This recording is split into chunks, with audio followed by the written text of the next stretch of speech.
Welcome to the channel crack with concept. So இன்றைக்கி பர்சன்டேஜில் part 3 video பார்க்க போகிறோம்.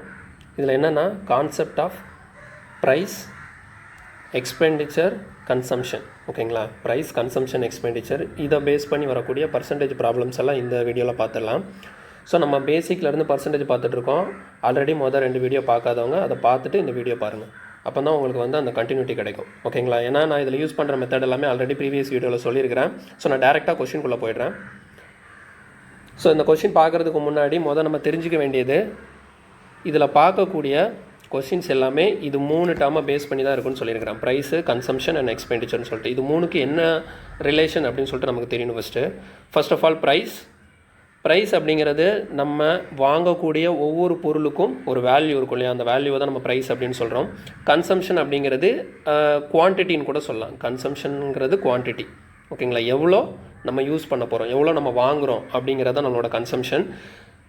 ஃபைனலாக இருக்கக்கூடியது எக்ஸ்பெண்டிச்சர் அப்படிங்கிறது டோட்டலாக நம்ம அதுக்கு எவ்வளோ செலவு பண்ணோம்.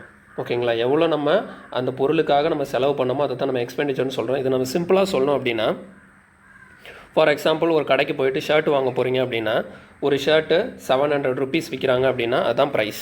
ஓகேங்களா, 700 ஒரு ஷர்ட்டோட ரேட்டை தான் நான் இந்த இடத்துல ப்ரைஸ்ன்னு சொல்லிட்டு எடுக்க போகிறேன். கன்சம்ஷன் அப்படிங்கிறது நமக்கு எத்தனை ஷர்ட்டு நம்ம வாங்க போகிறோம். ஓகேங்களா, ஃபார் எக்ஸாம்பிள் நான் ஒரு 4 ஷர்ட் வாங்க போகிறேன், 4 ஷர்ட் வாங்க போகிறேன்னு வச்சுக்கோங்களேன். ஸோ இந்த 4 ஷர்ட் அப்படிங்கிறத என்னோட கன்சம்ஷன். அப்போ பாருங்கள், ஒரு ஷர்ட்டோட ப்ரைஸ் வந்து எனக்கு 700 rupees. என்னோட கன்சம்ஷன் வந்து 4 ஷர்ட்டு. அப்போ டோட்டலாக இதுக்காக நான் எவ்வளோ செலவு பண்ணணும், என்னோட எக்ஸ்பெண்டிச்சர் என்னவாக இருக்கும் அப்படின்னு சொல்லிட்டு பார்த்தீங்கன்னா 700 × 4. ஸோ டோட்டலாக 2800 நான் செலவு பண்ணுவேன். இந்த 2800 தான் எனக்கான எக்ஸ்பெண்டிச்சராக இருக்கும். உங்களுக்கு கிளியராக புரிஞ்சதில்ல? ப்ரைஸ் அப்படிங்கிறது நம்ம வாங்கக்கூடிய பொருளோட விலை. ஓகேவா, கன்சம்ஷன் அப்படிங்கிறது எவ்வளோ குவான்டிட்டி நம்ம வாங்க போகிறோம், எத்தனை அந்த பொருளை வாங்க போகிறோம்னு சொல்லிட்டு. எக்ஸ்பெண்டிச்சர் அப்படிங்கிறது இது எல்லாத்துக்கும் சேர்த்து மொத்தமாக நம்ம எவ்வளோ செலவு பண்ண போகிறோம்னு சொல்லிட்டு. இன்னொரு எக்ஸாம்பிள் கூட நான் சொல்கிறேன். இப்போ நம்ம மில்க் வாங்குகிறோன்னு வச்சுக்கோங்களேன். மில்க் வாங்குகிறோம் அப்படின்னா மில்க் வந்து 1 லிட்டர் வந்து 30 rupeesன்னு வச்சுக்கோங்க. 30 rupees per லிட்டர். ஸோ இதுதான் மில்கோட ப்ரைஸு. நமக்கு ஒரு மாதத்துக்கு எத்தனை லிட்டர் மில்க் தேவைப்படும்? ஒரு மாதத்துக்கு நம்ம மில்க் வந்து ஒரு நாளைக்கு ஒரு 2 லிட்டர்னு வச்சுக்கோங்களேன். மாதத்துக்கு மொத்தமாக ஒரு 60 லிட்டர் நமக்கு தேவைப்படும். அப்போ 60 லிட்டர் தான் 1 மந்த்துக்கான நமக்கான கன்சம்ஷன். புரியுதா உங்களுக்கு? மில்க் வந்து 1 லிட்டர் 30 rupees அப்படிங்கிறது ப்ரைஸு. கன்சம்ஷன் அப்படிங்கிறது நான் எவ்வளோ குவான்டிட்டி எனக்கு தேவைப்படும், 60 லிட்டர்ஸ் தேவைப்படும். அப்போ டோட்டலாக 60 லிட்டர், 1 லிட்டர் 30 ரூபா அப்படின்னா அந்த 60 லிட்டருக்கு நான் எவ்வளோ அமௌண்ட்டு ஸ்பெண்ட் பண்ணணும், அதுதான் என்னோட எக்ஸ்பெண்டிச்சர். அப்போ இது ரெண்டையும் நான் மல்டிப்ளை பண்ணால் எனக்கு டோட்டல் அமௌண்ட் ஸ்பெண்ட் பண்ண வேண்டியது வந்துடும். 30 × 60 எவ்வளோ வரும்? 1800. ஓகேவா, ஸோ 1800 rupees நான் வந்து செலவு பண்ணணும், அதுதான் என்னோட எக்ஸ்பெண்டிச்சர். ஸோ இதை யூஸ் பண்ணி தான் இனி வரக்கூடிய கொஷின் எல்லாமே இருக்கும். ரொம்ப சிம்பிளாக தான் இருக்கும். நம்ம பர்சன்டேஜ் கான்செப்ட்டில் இந்த கொஷின் வந்து நிறைய கேட்டுக்கிட்டே இருக்கிறாங்க. நீங்கள் பேங்கிங், ஆர்ஆர்பி, டிஎன்பிஎஸ்சி, எஸ்எஸ்சி எது எடுத்தாலும் இது வந்துகிட்டே தான் இருக்கும். ஸோ அதனால் தெளிவாக பாருங்கள். இது ஃபுல்லாக பார்த்து முடிக்கும் போது உங்களுக்கு இதில் எந்த கொஷின் கேட்டாலும் உங்களால் சால்வ் பண்ண முடியும். அந்த அளவுக்கு நம்ம இதை தெளிவாகவே பார்த்துடலாம். ஸோ ஓகே, ஃபஸ்ட் கொஷின் நான் கொடுத்துருக்கிறேன். The price of milk increases by 25% and Bhavana reduced her consumption of milk by 25%. Then what will be the effect on her expenditure? So இப்போ இதில் நான் சொன்ன 3 வார்த்தையுமே இருக்குது. என்னென்ன வார்த்தைலாம்? ஃபஸ்ட்டு வந்து பாருங்கள், ப்ரைஸ் அப்படிங்கிற வார்த்தை இருக்குது. அடுத்து வேறு என்ன இருக்குது? கன்சம்ஷன் அப்படிங்கிற ஒரு வார்த்தை இருக்குது. அடுத்து என்ன வார்த்தை இருக்குது? எக்ஸ்பெண்டிச்சர் அப்படிங்கிற ஒரு வார்த்தை இருக்குது. ஸோ 3 வார்த்தையுமே இந்த கொஷினில் இருக்குதா? இப்போ இந்த கொஷினை தெளிவாக நம்ம வாசித்து இதோட மீனிங்கை அண்டர்ஸ்டாண்ட் பண்ணுவோம் ஃபஸ்ட்டு. ஓகேவா, முதல் என்ன சொல்லியிருக்காங்க? The price of milk increases by 25%. மில்கோட ப்ரைஸ் வந்து 25% இன்க்ரீஸ் ஆகுது. ஓகே, விலை கூடுனதுனால பாவனை என்ன பண்ணுறாங்களாம்? வழக்கமாக அவங்க வாங்கக்கூடிய மில்க் இருக்குல்ல, அதுதான் அவங்களோட கன்சம்ஷன். வழக்கமாக எத்தனை லிட்டர் வாங்குவாங்களோ அதை காட்டிலும் கம்மியாக வாங்குறாங்க. அவங்களோட கன்சம்ஷனை குறைச்சிருக்கிறாங்க. எவ்வளோ குறைச்சிருக்கிறாங்க அதையும் பர்சன்டேஜில் தான் சொல்லியிருக்கிறாங்க. 25% குறைச்சிருக்கிறாங்க. அப்போனா ஃபைனலாக அவங்க அதுக்காக செலவு பண்ண காசில், அந்த எக்ஸ்பெண்டிச்சரில் அவங்களுக்கு என்ன எஃபெக்ட் நடந்திருக்கும்? அதாவது எக்ஸ்பெண்டிச்சர் கூடி இருக்குமா, இல்லை எக்ஸ்பெண்டிச்சர் குறைஞ்சிருக்குமா, இல்லைன்னா சேமாக தான் இருந்திருக்குமா அப்படிங்கிறத நம்ம பர்சன்டேஜில் சொல்ல போகிறோம். இப்போ இந்த கொஸ்டின் நான் சிம்பிளாக போட போகிறோம். ஃபஸ்ட்டு 2 விஷயம் பார்க்கணும். இதில் என்னெல்லாம் சொல்லியிருக்காங்கன்னா, ஃபஸ்ட்டு ப்ரைஸு நான் தனித்தனியாக எழுதிக்கிறேன். ஏன்னா எல்லா கொஸ்டினும் இதே மெத்தடில் தான் நான் சால்வ் பண்ண போகிறேன். ஃபஸ்ட்டு பாருங்கள், ப்ரைஸு, அடுத்தது கன்சம்ஷன், அடுத்த எக்ஸ்பெண்டிச்சர். சரியா, ப்ரைஸு, கன்சம்ஷன், எக்ஸ்பெண்டிச்சர். ஓகே பாருங்கள், ஃபஸ்ட்டு மில்கோட ப்ரைஸ் வந்து என்ன ஆயிருக்கு, 25% இன்க்ரீஸ் ஆயிருக்கு. அப்போ நம்ம வழக்கமாக நான் சொல்லுவோம்ல 25% இன்க்ரீஸ்னால் என்ன பண்ண சொன்னேன், 25%க்கு ஃப்ராக்ஷன் வேல்யூ என்ன 1/4. ஸோ இன்க்ரீஸ் அப்படிங்கிறதுனால ப்ளஸ் 1/4 போட்டிருக்கிறேன்.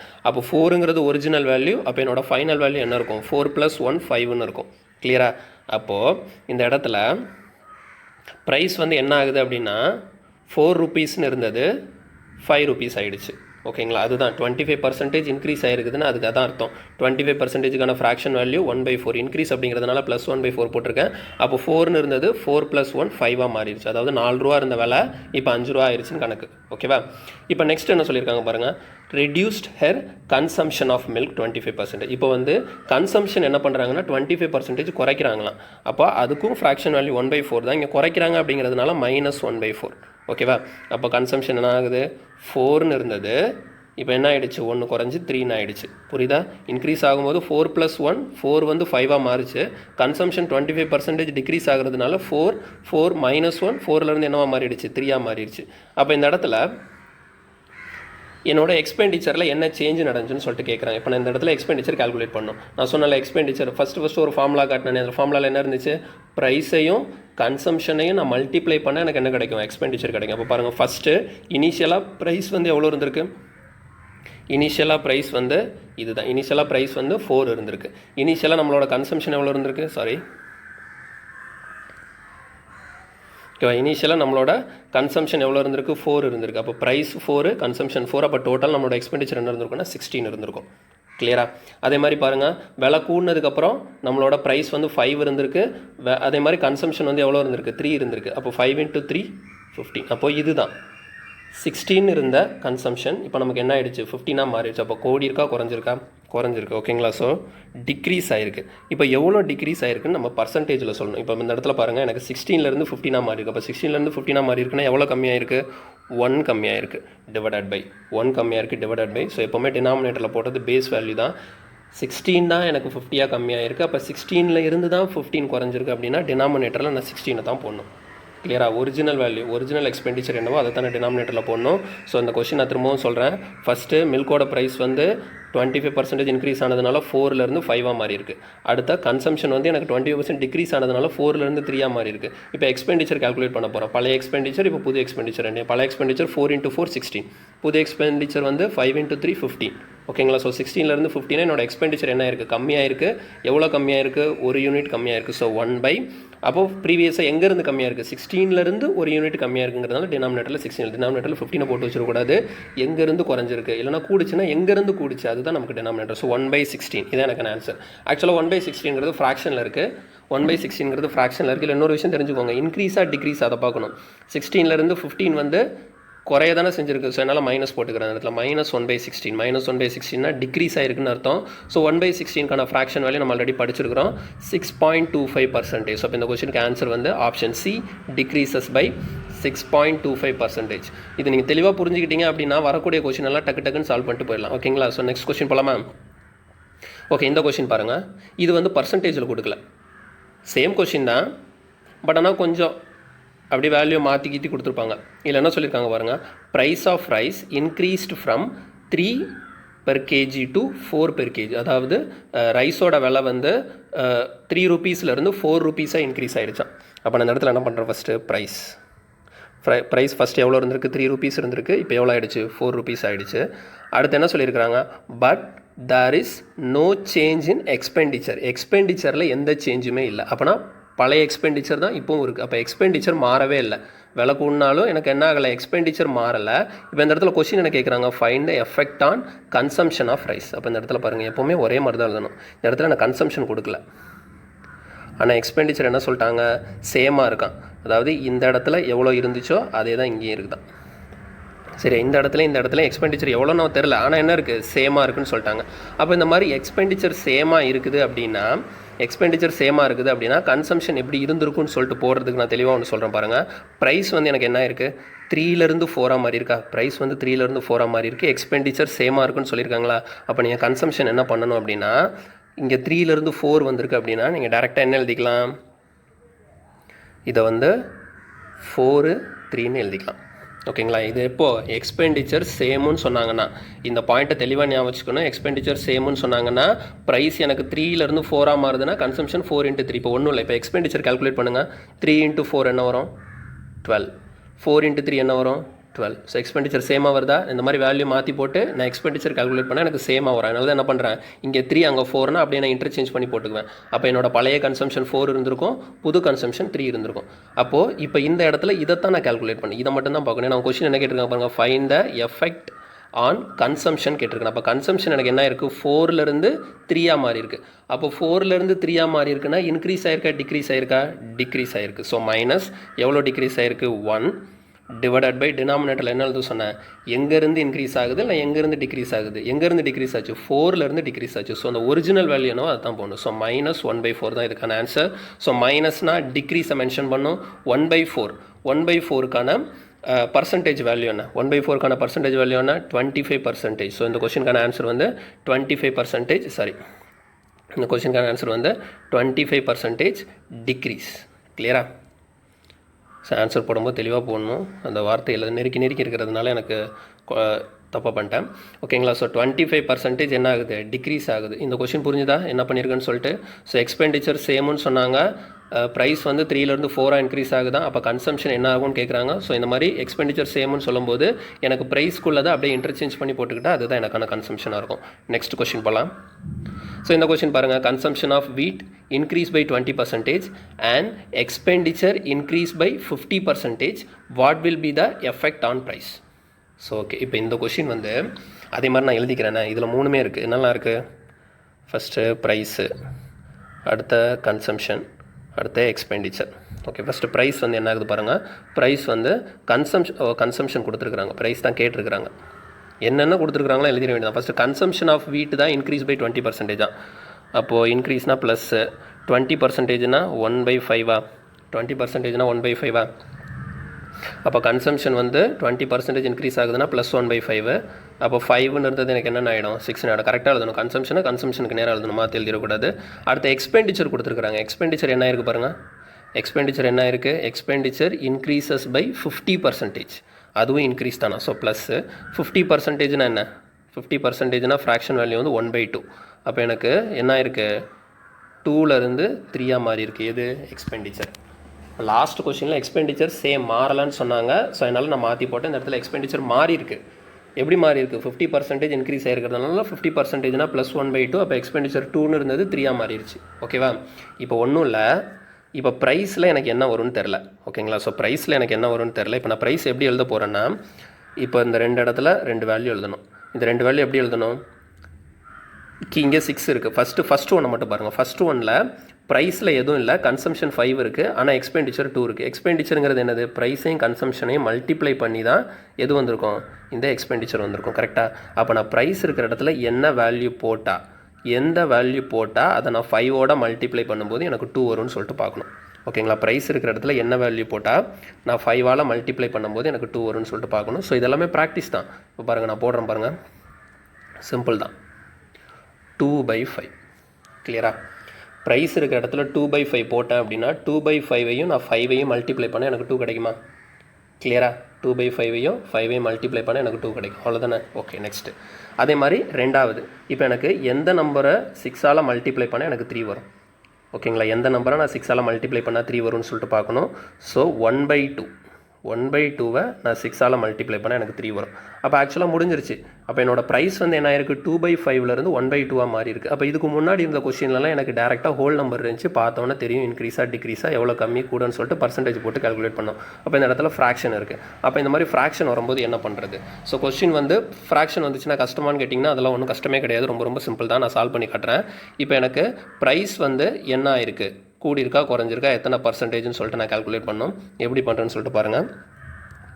ஸோ என்னோடய ப்ரைஸ் வந்து என்ன ஆயிருக்கு? 2/5லேருந்து 1/2ன்னு மாறி இருக்குது. கரெக்டாக?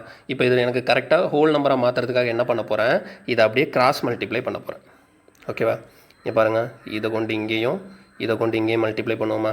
ஸோ இங்கே வந்துச்சுன்னா 2 × 2 4 ஆகிடும். இந்த 5 × 1 என்னென்ன ஆகிடும்? 5. ஸோ அவ்வளோதான் முடிஞ்சு. அப்போ இதுதான் ப்ரைஸு. ப்ரைஸ் வந்து 2/5லேருந்து 1/2 மாறி இருக்குது அப்படின்னா அதுக்கு ஈக்குவலாக தான் என்னென்னா 4 வந்து 5 மாறி இருக்குன்னு அர்த்தம். ஸோ இப்போ 4லேருந்து 5 மாறி இருக்குன்னா இன்க்ரீஸ் ஆயிருக்கா டிக்ரீஸ் ஆயிருக்கா? இன்க்ரீஸ் ஆயிருக்கு. ஸோ இன்க்ரீஸ்னால ப்ளஸ். எவ்வளோ இன்க்ரீஸ் ஆயிருக்கு? 1 டிவைடட் பை டினாமினேட்டர் என்ன எழுத சொன்னேன்? இந்த ஒரிஜினல் வேல்யூ தான் எழுத சொன்னேன். எங்கேருந்து இன்க்ரீஸ் ஆயிருக்கு அதை எழுத சொன்னேன். So plus 1/4. அப்போ 1/4னா எனக்கு 25% ப்ளஸ்னா இன்க்ரீஸ். ஸோ நான் ஆன்சர் போடும்போது 25% இன்க்ரீஸ்ன்னு போடுவேன். ஸோ கொஷின் கிளியராக? இந்த இடத்துல ஃப்ராக்ஷன் வருது பாருங்கள். கன்சம்ஷன் 5லேருந்து 6 மாறி இருக்குது. அப்போ ப்ரைஸில் என்ன வரும்? எனக்கு எக்ஸ்பெண்டிச்சர் 2 வரணும்னா ப்ரைஸில் நான் 2/5 சப்ஸ்டிட் பண்ணணும். அதே மாதிரி கன்சம்ஷன் வந்து 6 இருக்குது, எனக்கு எக்ஸ்பெண்டிச்சர் 3 இருக்குன்னா 6 கூட எதை மல்டிப்ளை பண்ணால் எனக்கு 3 வருதுன்னு சொல்லிட்டு பார்க்குறேன்.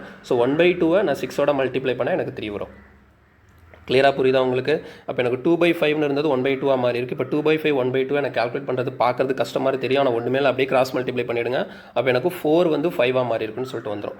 ஸோ 4 5 மாறி இருக்குன்னா எனக்கு எவ்வளோ இன்க்ரீஸ் ஆயிருக்கு? 1 இன்க்ரீஸ் ஆயிருக்கு. இன்க்ரீஸ்னால ப்ளஸ் 1 இன்க்ரீஸ் ஆயிருக்குனால 1 பை எங்கேருந்து இன்க்ரீஸ் ஆயிருக்கு? 4லேருந்து இன்க்ரீஸ். ஓகே, 4லேருந்து இன்க்ரீஸ் ஆயிருக்கு. ஓகேவா? ஸோ அதனால் 25% இன்க்ரீஸ்ன்னு போட்டலாம். Okay, next question. நெக்ஸ்ட் இது பாருங்கள். Price of rice is reduced by 20%. A person initially purchased 160 kg rice. How much kg of rice he can purchase now in the same amount? அப்போ இந்த question பார்த்தீங்கன்னா இங்கே நான் எழுதிக்கிறேன். என்னெல்லாம்? ஃபஸ்ட்டு ப்ரைஸு, அடுத்த கன்சம்ஷன், அடுத்த எக்ஸ்பெண்டிச்சர். ஓகேவா? ஸோ ஃபஸ்ட்டு ப்ரைஸ் பாருங்கள். ப்ரைஸ் வந்து என்ன இருக்குது? 20% ரெடியூஸ், டிக்ரீஸ் ஆயிருக்கு. அப்போ -1/5ன்னு எழுதிக்கலாமா? -1/5னா 5 வந்து என்ன ஆயிருக்கு? 4 ஆயிருக்கு. ஓகே, நெக்ஸ்ட்டு கன்சம்ஷன் வந்து கூட வந்து அவர் 120 கேஜி 160 கேஜி வாங்கினாரா? இப்போ எத்தனை கேஜி வாங்கினாருன்னு சொல்லிட்டு கேட்குறாங்க. ஸோ அதை நம்ம கடைசி பார்த்துக்கலாம். இப்போ பாருங்கள், கொஸ்டின் வந்து how much KG of price he can purchase, how much kg of rice he can purchase now in the same amount. Same அமௌண்ட்னு என்ன அர்த்தம்? இதுக்கு முன்னாடி எவ்வளோ செலவு பண்ணாரோ அதே காசு தான் இப்போ செலவு பண்ணுறாருன்னு அர்த்தம். அப்போ இந்த இடத்துல என்ன மீனிங்கு? எக்ஸ்பெண்டிச்சர் சேமாக இருக்குன்னு அர்த்தம். ஓகேவா? ஸோ எக்ஸ்பெண்டிச்சர் சேமாக இருக்குது. பழைய இதுக்கு முன்னாடி எவ்வளோ காசு வச்சுருந்தேன்னா அதே காசை வச்சு தான் இப்போ நான் வாங்குறேன், விலை குறைஞ்சதுக்கப்புறம் வாங்குறேன் அப்படின்னா எனக்கு எத்தனை கேஜி கிடைக்கும்னு சொல்லிட்டு கேட்குறாங்க. ஸோ சிம்பிளாக பாருங்கள். அப்போ இந்த இடத்துல எக்ஸ்பெண்டிச்சர் சேம்னு கொடுத்துட்டாங்களா? அப்போ எக்ஸ்பெண்டிச்சர் சேம்னா கன்சம்ஷன் போடுறதுக்கு நான் என்ன பண்ண சொன்னேன்? அப்படியே மாற்ற சொன்னேன். கிளியரா?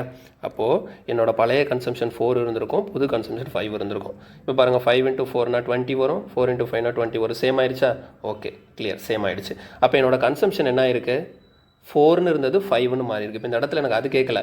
கன்சம்ஷன் எவ்வளோ பர்சன்டேஜ் இன்க்ரீஸ் ஆயிருக்கு, எவ்வளோ பர்சன்டேஜ் டிக்ரீஸ் ஆயிருக்குன்னு அவங்க கேட்கவே கிடையாது. என்ன கேட்குறாங்கன்னா, இனிஷியலி ஃபஸ்ட்டு நான் 160 கிலோ வாங்கியிருந்தேன் அப்படின்னா இப்போ எனக்கு எத்தனை கிலோ கிடைக்குன்னு சொல்லி கேட்குறாங்க. ஸோ இதுதான் என்னோட இனிஷியலாக என்னோட கன்சம்ஷன். இதுக்கு முன்னாடி நான் 4 வாங்கியிருந்தேன்னா இப்போ நான் வந்து 5 வாங்குவேன். இந்த 4 யூனிட் தான், இந்த 4 யூனிட் தான் எதை மென்ஷன் பண்ணுதுன்னா இந்த 160 கேஜியை மென்ஷன் பண்ணுது. 4 யூனிட் தான் 160 கேஜினா 1 யூனிட் எவ்வளோன்னு சொல்லிட்டு பார்த்தீங்கன்னா இந்த கேன்சல் பண்ணுங்கள். 1 யூனிட் வந்து 40 கேஜி வரும். அப்போ எனக்கு இப்போ எத்தனை யூனிட் கிடைக்குது? 5 யூனிட் கிடைக்குது. அப்போ 1 யூனிட் 40 கேஜினா 5 யூனிட் எவ்வளோ? 5 × 40. ஸோ என்னோட ஆன்சர் வந்து 200 கேஜி. ஸோ கொஸ்டின் கிளியராக புரிஞ்சுதா? ஓகே, நெக்ஸ்ட் கொஸ்டின் போகலாம். ஸோ இது பாருங்கள். ப்ரைஸ் ஆஃப் பல்ஸ் வந்து increases by 20%. A person initially purchase 60 kg pulse. How much kg of pulse he can purchase now in the same amount? Same question தான், same question தான். அப்படியே போட்டுக்கோங்க. Price, consumption, expenditure. ஓகேவா? So first price என்ன ஆகுது? 20% increase ஆகுது. So plus 1/5. அப்போது price வந்து 5லேருந்து 6 இன்க்ரீஸ் ஆகுது. ஓகேவா? ஸோ எக்ஸ்பெண்டிச்சர் பாருங்கள். இதுக்கு முன்னாடி 60 கிலோ வாங்கினாரா? இப்போது அதே அமௌண்ட்டை வச்சு எத்தனை கிலோ வாங்க முடியும்னு சொல்லிட்டு கேட்குறாங்க. அப்போ என்ன தெரிஞ்சு போச்சு? அவரோட எக்ஸ்பெண்டிச்சர் சேஞ்ச் ஆகலை, சேம் அமௌண்ட் கொடுத்துருக்குறாங்க. இதுக்கு முன்னாடி என்ன காசுக்கு வாங்கினாரோ அதே காசுக்கு தான் இப்போயும் வாங்கணும். அப்போ வந்து எக்ஸ்பெண்டிச்சர் சேஞ்ச் ஆகலை. அப்போ கன்சம்ஷன் என்ன போடுவோம்? கன்சம்ஷன் என்ன போடுவோம்? ப்ரைஸ் 5லேருந்து 6 இருக்குது, எனக்கு எக்ஸ்பெண்டிச்சர் சேமாக இருக்குது அப்படின்னா கன்சம்ஷன் அப்போ 6ன்னு 5 குறைஞ்சிருக்குன்னு அர்த்தம். 6லேருந்து 5 குறைஞ்சிருக்குன்னு அர்த்தம். அப்போது இனிஷியலாக அவர் வாங்கினது 60 கேஜி. அப்போது எனக்கு இங்கே பாருங்கள், இனிஷியலாக அவர் வாங்கினது இது தான். அப்போ அந்த 6 யூனிட்ஸ் தான் எனக்கு 60 கேஜி. அப்போ 1 யூனிட் எவ்வளோ? கேன்சல் பண்ண ஒரு 1 யூனிட் வந்து 10 கேஜின்னு வரும். அப்போ 1 யூனிட் 10 கேஜினா எனக்கு இப்போ எத்தனை யூனிட் கிடைக்குது? 5 யூனிட் கிடைக்குது. அப்போ 5 × 10 ஆன்சர் எவ்வளோ? 50 கேஜி. முடிஞ்சா? லாஸ்ட் கொஸ்டின் இது சேம் மாடல் தான்.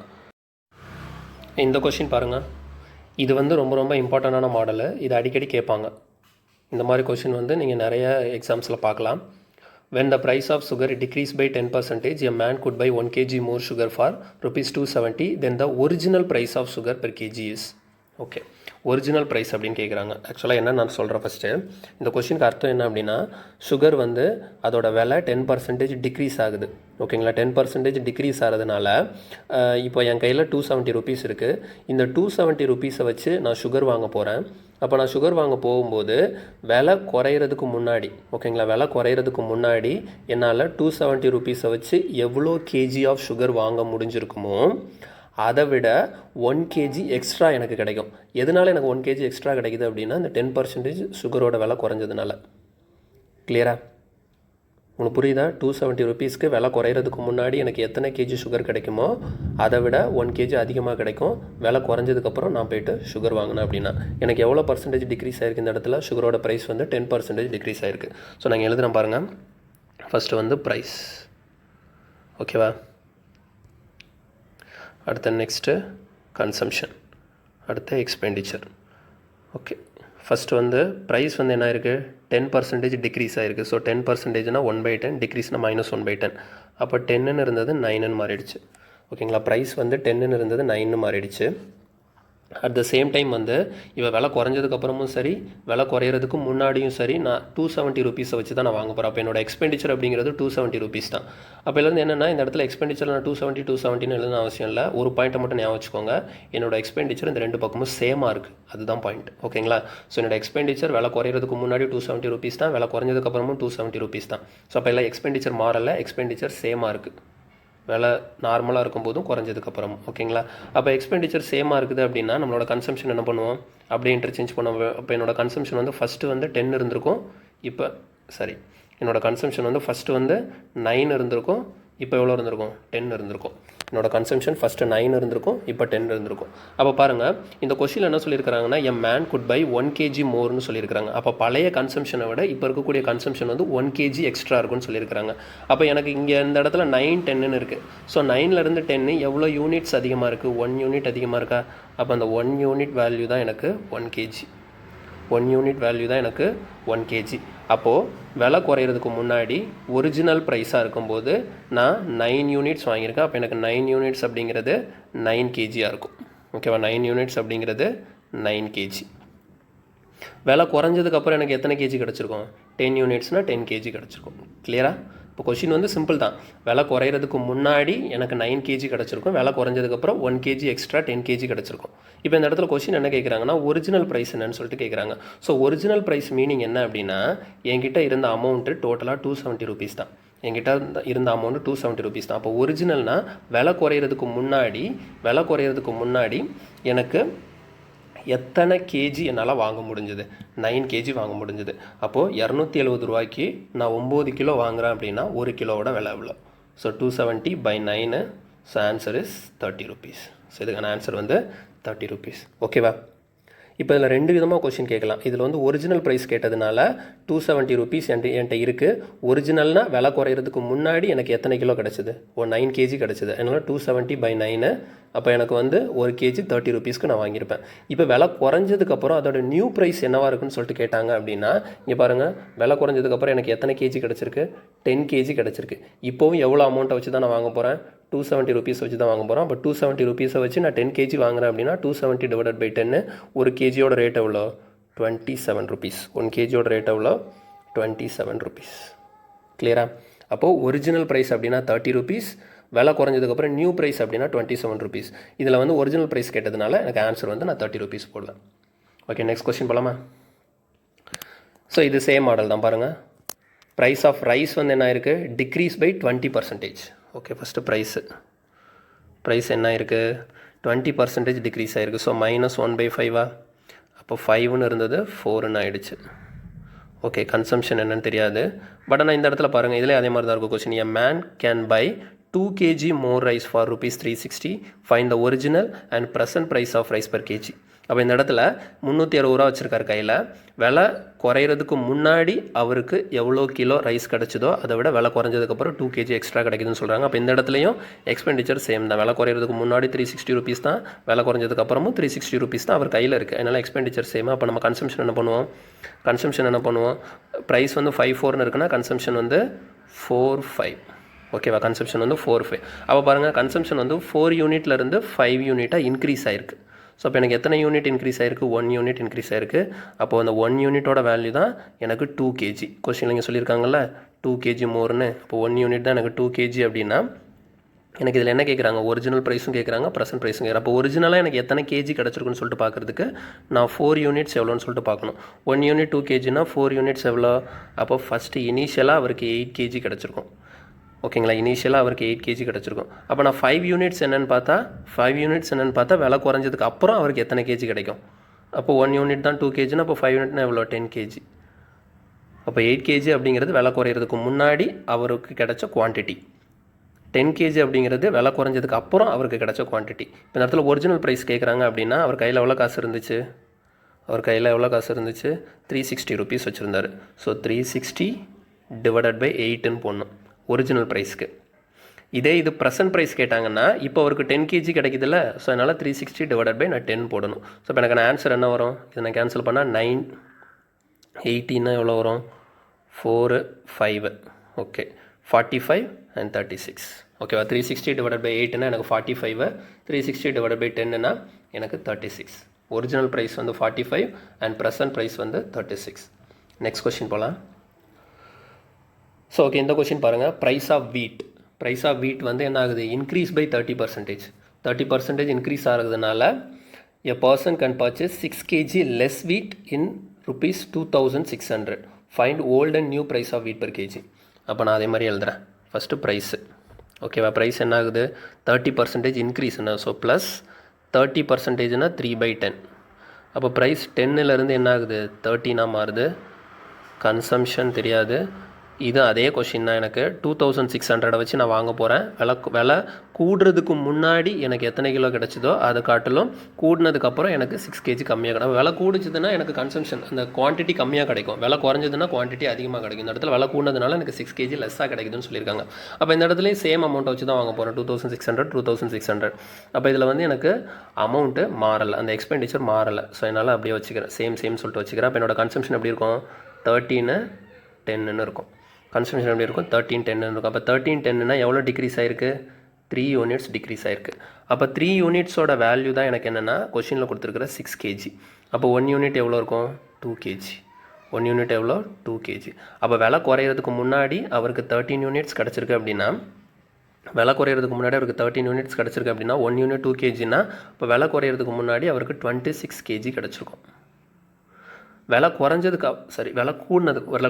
முன்னாடி அவருக்கு 26 kg கிடச்சிருக்கும். இப்போ விலை கூடினதுக்கப்புறம் அவருக்கு இப்போ எத்தனை யூனிட்ஸ் தான் கிடைக்குது? 10 யூனிட்ஸ் தான் கிடைக்குது. அப்படின்னா 10 × 2 அவருக்கு எத்தனை கேஜி தான் கிடைக்க போகுது?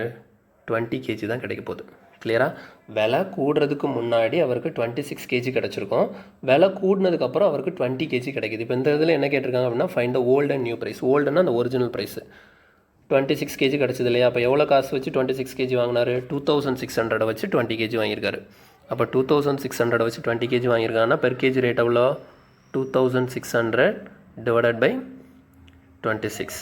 ஸோ அப்போது 100. ஸோ ஒரே ஒரு ஆப்ஷன் தான் 100 இருக்குது. இப்போ என்னோட ஆன்சர் என்ன வேணால் 100 130 வரும். ஸோ இப்போ வந்து அவரோட நியூ ப்ரைஸ் வேணும்னா 2600 டிவைடட் பை இந்த 20 kg போட்ட வேண்டியது. ஏன்னா இப்போ அவருக்கு 20 kg தானே கிடைக்குது. ஸோ 2600 டிவைட் பை 20 போட்டால் எனக்கு ஆன்சர் வந்து 130 வரும். ஸோ சிம்பிளாக இருக்கா? இது எல்லாமே ஒரே மாடல் கொஷின் தான். இதை நீங்கள் ஒரு ப்ராக்டிஸ் பண்ணி பாருங்கள். ரொம்ப ஈஸியாகவே நம்ம ஆன்சர் போடலாம். ஓகேவா? இதில் குழப்பறதுக்குலாம் ஒன்றுமே இல்லை. ஓகே, இப்போ பாருங்கள். இப்போ நம்ம வந்து இது என்னது நம்ம ப்ரைஸு, கன்சம்ஷன், எக்ஸ்பெண்டிச்சர் வச்சு பார்த்தோம். இப்போ அதே இதில் வந்து அந்த வேஜஸ் கொஷின் உள்ள இன்க்ளூட் ஆகிருக்கு. இது வந்து வேறு மாடல்லாம் கிடையாது, சேம் தான். பட் ஆனால் நேம் மட்டும் வேறு மாதிரி கொடுத்துருக்குறாங்க. எ worker earns ₹2800 per week. If his per hour wages is increased by 20% and his working hour is decreased by 20%, then what will be the new wage? ஆக்சுவலாக என்ன அப்படின்னா இந்த இடத்துல நான் ஒன்று சொன்னேன் இல்லையா? Price into consumption equal to எக்ஸ்பெண்டிச்சர்னு சொன்னேன். இதே கான்செப்ட் தான் இதுலேயும் நமக்கு அப்ளை ஆகும். டோட்டலாக பாருங்கள், பெர் ஹவர் வேஜஸ். ஓகேங்களா? ஒரு மணி நேரத்துக்கு எவ்வளோ சம்பளம்னு சொல்லிட்டு இருக்குது. அதே மாதிரி எத்தனை மணி நேரம் வேலை பார்த்தாங்கன்னு இருக்குது. இது ரெண்டையும் மல்டிப்ளை பண்ணால் அவங்களோட டோட்டல் வேஜ் கிடைக்கும். ஓகேங்களா? பாருங்கள், வேஜ் பெர் ஹவர் ஒரு மணி நேரத்துக்கான வேஜ் இன்ட்டு டோட்டலாக எத்தனை மணி நேரம், நம்பர் ஆஃப் ஹவர்ஸ். இது ரெண்டையும் மல்டிப்ளை பண்ணணும்னு வச்சுக்கோங்களேன். நமக்கு என்ன கிடைக்கும்? டோட்டல் வேஜ் கிடைக்கும். ஃபார் எக்ஸாம்பிள் பாருங்கள், நான் வேலை பார்க்குறேன் அப்படின்னா எனக்கு ஒரு மணி நேரத்துக்கு 400 ரூபா சம்பளம். ஓகேங்களா. 1 மணி நேரத்துக்கு 400 சம்பளம். நான் ஒரு 10 மணி நேரம் வேலை பார்க்குறேன்.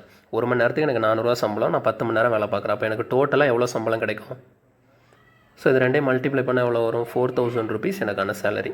ஓகேங்களா. பெர் ஹவர் எனக்கு 400 ருபீஸ் சேலரி அப்படின்னு ஃபிக்ஸ் பண்ணியிருக்கோங்க. நான் டோட்டலாக 10 ஹவர்ஸ் ஒர்க் பண்ணியிருக்கிறேன். அப்போ 10 × 400 எனக்கு டோட்டலாக எவ்வளோ அமௌண்ட் பே பண்ணணும்? 4000 ருபீஸ் பே பண்ணணும். அப்போ இந்த இடத்துல ப்ரைஸில் என்னதோ அதுதான் இங்கே வேஜஸ் பெர் ஹவரில் இருக்குது. கன்சம்ஷனில் என்னவோ அதுதான் இங்கே நம்பர் ஆஃப் ஹவர்ஸில் இருக்குது. எக்ஸ்பெண்டிச்சரில் என்னவோ அதுதான் இங்கே டோட்டல் வேஜஸில். ஸோ அப்போ சேம் தான். இந்த இடத்துல ப்ரைஸுக்கு பதிலாக வேஜஸ் பெர் ஹவரை கொடுத்துருக்காங்க, கன்சம்ஷனுக்கு பதிலாக நம்பர் ஆஃப் ஹவர்ஸை கொடுத்துருக்காங்க, எக்ஸ்பெண்டிச்சருக்கு பதிலாக டோட்டல் வேஜஸை கொடுத்துருக்காங்க. அப்போ இந்த கொஸ்டின் அதே தான். நான் அப்படியே சால்வ் பண்ணுறேன். நான் சால்வ் பண்ணி காட்டுறேன், உங்களுக்கு தெளிவாக புரியும்.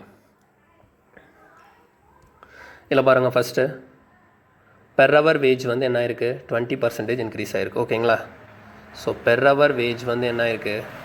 20% இன்க்ரீஸ் ஆகிருக்கு. அப்போ +1/5. அப்போ என்ன இருக்குது? 5லேருந்து 6 மாறி இருக்குது. அடுத்து நெக்ஸ்ட்டு அவங்களோட ஒர்க்கிங் ஹவர். ஓகேங்களா. ஒர்க்கிங் ஹவர்னால் அந்த டைமு. ஒர்க்கிங் ஹவர் வந்து என்ன இருக்குது? 25% டிக்ரீஸ் ஆகிருக்கு. ஸோ அப்போ -1/4 இல்லையா. ஸோ -1/4னால் அப்போ 4ன்னு இருந்தது என்னென்ன ஆகிடுச்சு? 3ன்னு ஆகிடுச்சு. கிளியராக 4ன்னு இருந்தது 3ன்னு ஆகிடுச்சு. அப்படின்னா அவங்களோட நியூ வேஜ் வந்து எப்படி இருக்குன்னு சொல்லிட்டு கேட்குறாங்க. ஸோ நியூ வேஜ்னால் அவங்களோட டோட்டல் வேஜ் எப்படி இருக்குன்னு சொல்லிட்டு கேட்குறாங்க. ஸோ பாருங்கள், அப்போ 5 4னா 5 4s are 20, 6 3s are 18. 5 4s are 20, 6 3s are 18. இப்போ இந்த இடத்துல இதை சிம்பிளிஃபை பண்ண முடிஞ்சால் சிம்பிளிஃபை பண்ணிக்கலாம். இது என்ன வரும்? இது ரேஷியோ மாதிரி தான், 10:9. அப்போ 10ன்னு இருந்தது எனக்கு என்ன ஆகிடுச்சு? 9ஆக மாறிடுச்சு. அப்போ எவ்வளோ கம்மியாக இருக்குது? 1 கம்மியாக இருக்குது. ஸோ -1 எங்கேருந்து கம்மியாக இருக்குது? 10லேருந்து கம்மியாக. அப்போ -1/10 தான் எனக்கான ஆன்சர். -1/10. -1/10 நம்ம என்ன பண்ணுவோம்? 10% டிக்ரீஸ்னு ஆன்சர் போடுவோம். ஸோ இந்த கொஸ்டினுக்கு எனக்கு என்னோடய வேஜஸ் டோட்டல் வேஜ் வந்து என்ன ஆயிருக்கும் அப்படின்னு கேட்டாங்கன்னா நான் ஆன்சர் வந்து 10% டிக்ரீஸ்ன்னு சொல்லிட்டு போட்டிருப்பேன். பட் ஆனால் இவங்க அதை கேட்கல. என்ன கேட்குறாங்க? What will be the new wage அப்படின்னு சொல்லிட்டு கேட்குறாங்க. ஸோ நான் என்ன பண்ண போகிறேன் இந்த இடத்துல? இந்த கொஸ்டினை இங்கே பண்ணாமல் எனக்கு பர்சன்டேஜ் கேட்டிருந்தாங்கன்னா 10% டிக்ரீஸ்னு ஆன்சர் போட்டிருக்கணும். எனக்கு நியூ வேஜ் கேட்குறதுனால என்ன பண்ண போகிறேன் அப்படின்னா, என்னோடய ஓல்டு வேஜ் இதுதான் என்னோடய ஓல்டு வேஜ். எது? 10. ஓகேவா. ஸோ 10 தான் என்னோடய பழைய சம்பளம், 9 அப்படிங்கிறது என்னோடய புது சம்பளம். 10 அப்படிங்கிறது என்னோடய பழைய சம்பளம், 9 அப்படிங்கிறது என்னோடய புது சம்பளம். ஸோ இதுக்கு முன்னாடி நான் எவ்வளோ சம்பளம் வாங்கிட்டு இருந்திருக்கேன் அப்படின்னா 2800. அப்போ 10 யூனிட்ஸ் தான் எனக்கு 2800னா 1 யூனிட் எவ்வளோ? 280 வரும். 1 யூனிட் எவ்வளோ வரும்? 280 வரும். அப்போ எனக்கு இப்போ நியூ வேஜ் எப்படி இருக்குது? 9 யூனிட் இருக்குது. அப்போ எனக்கு 9 யூனிட் எவ்வளோன்னு சொல்லிட்டு நான் பார்க்கணும். ஸோ 9 யூனிட் எவ்வளோன்னு சொல்லிட்டு பார்க்குறதுக்கு 280 × 9. 280 × 9 எனக்கு எவ்வளோ வரும்? 2520 எனக்கு ஆன்சர். கிளியரா? ஸோ பழைய வேஜ் வந்து 2800 சொல்லியிருக்கிறாங்க. நியூ வேஜ் என்னன்னு சொல்லிட்டு கேட்குறாங்க. ஸோ என்னை பொறுத்த வரைக்கும் பழைய வேஜ் வந்து 10 இருக்குது, புது வேஜ் 9ன்னு இருக்குது. அப்போ 10 யூனிட்ஸ் தான் எனக்கு 2800னா 1 யூனிட் எவ்வளோன்னு பார்த்தா 280. இப்போ 9 யூனிட் எவ்வளோன்னு பார்த்தோன்னா எனக்கு ஆன்சர் கிடைக்கும். ஓகேவா. நெக்ஸ்ட் கொஸ்டின் போகலாம். ஓகே, இந்த கொஸ்டின் பாருங்கள். எ labour works 60 hours per week. He earned ₹2400 as wage. அப்போ வந்து 60 மணி நேரம் வேலை பார்த்து மொத்தமாக 2400 சம்பாதிக்கிறாரு.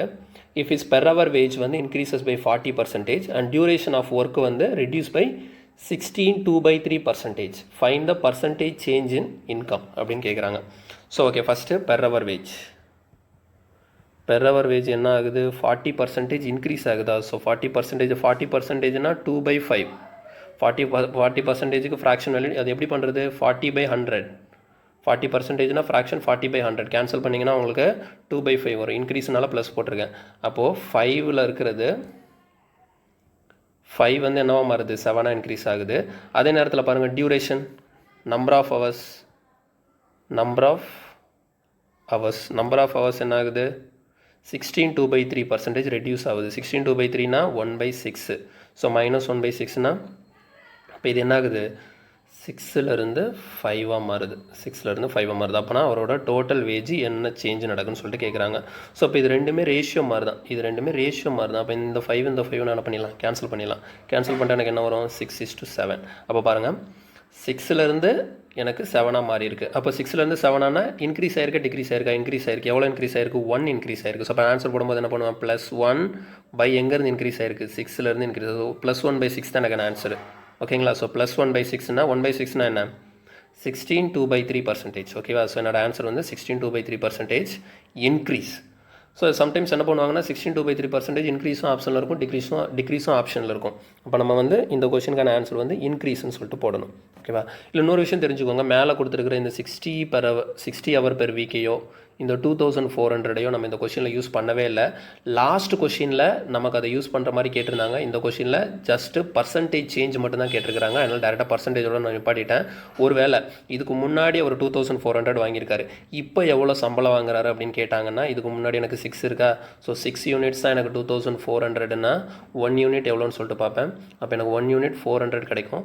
அப்போ 7 யூனிட்ஸ் அதுதான் இப்போ அவருக்கான சம்பளம். அப்போ இவரோட சம்பளம் பார்க்குறதுக்கு 400 × 7 சொல்லிட்டு நான் ஆன்சர் போடுவேன். ஸோ 2800 இப்போ சம்பளம் வாங்குவாருன்னு சொல்லிட்டு ஆன்சர் போடணும். பட் ஆனால் இவங்க வந்து பர்சன்டேஜ் கேட்டதுனால எனக்கான ஆன்சர் வந்து நான் 16 2/3% போட்டுக்கலாம்.